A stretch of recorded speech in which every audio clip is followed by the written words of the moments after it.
morning, boys and girls. Today, we are going to hear a story about a man named Gideon and how God called him to help save the Israelites from the Midianites. Who knows what the word worthy means? If someone is worthy, it means they are worth something. If someone is worthy, they deserve something like our time and our gifts and honor. Our God is worthy. He is worthy of all the praise and worship. He is worthy of our time and our trust. Recently, we heard how God called judges to deliver his people. Who were the two judges God used? Good thinking. Ehud and Deborah. Why did God's people need a deliverer? Right. Because they rebelled, which means they turned their backs on God. God then allowed their enemies to conquer them. After the Israelites repented, God always restored them by saving them from their enemies. This cycle happened over and over and over again. For a while, the Israelites would trust and obey God, but then they would forget that God is the only one worthy of their praise, and the cycle would start over again. Today's part of the Big God Story begins with this cycle. The Midianites were like a plague of locusts. Locusts are bugs that eat all the crops all at once. And the Israelites were living in this beautiful land full of crops. The Midianites came in and took everything that they'd been growing.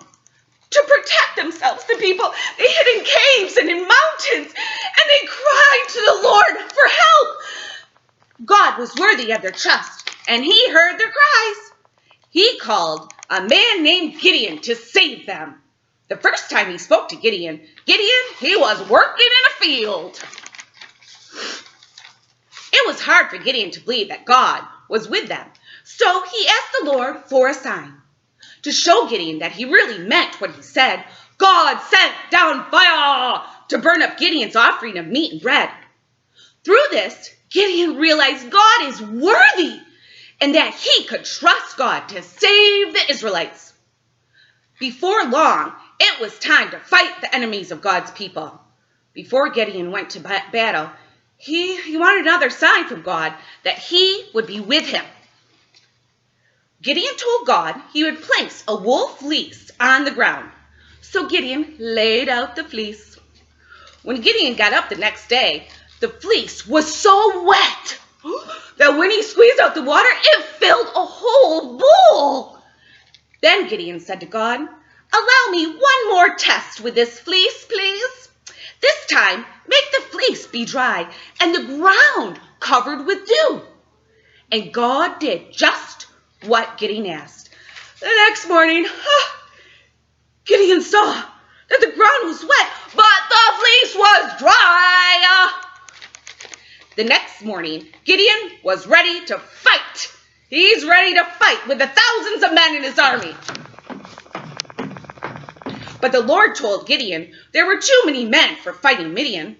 God wanted to show Gideon that he alone would win the battle and worthy of glory for victory, not Gideon's large army.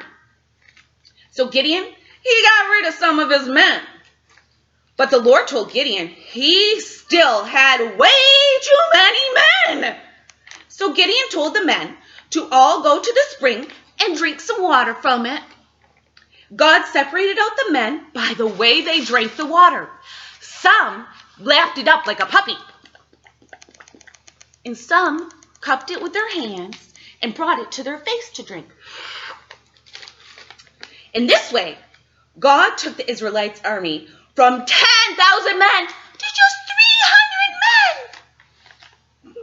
Wow! 300 against a huge army? Through this battle, God would show he's able to win, and he's worthy of glory because this small number of men could never defeat a huge army without God's help.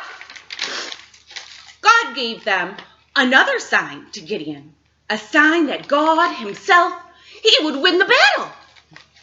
God sent Gideon and his servant Purah to the enemy camp to listen to them talking. Gideon heard a man telling his friend a dream about a loaf of barley bread tumbling into the enemy camp and making the tents collapse. This meant that God would let Gideon's army defeat the Midianites. When he heard this, he worshiped God because he knew God would deliver Israel. Gideon gave each of the 300 men a trumpet and a jar with a torch inside and led them to the edge of the Midianite camp. All 300 men did as Gideon said, and then smashed their jars containing the torches. This terrified the Midianites, who ran away from the camp. Gideon and his army went after those running away, and they also captured 2 Midianite leaders. Even though Gideon's army only had 300 men, God miraculously delivered the Israelites from their enemies. He is worthy of praise. After this, Gideon gained such respect from Israel that they asked him to be their new leader. But Gideon knew God was the one. He was the one who had rescued them. He was the one who is worthy. He is worthy of our worship and honor.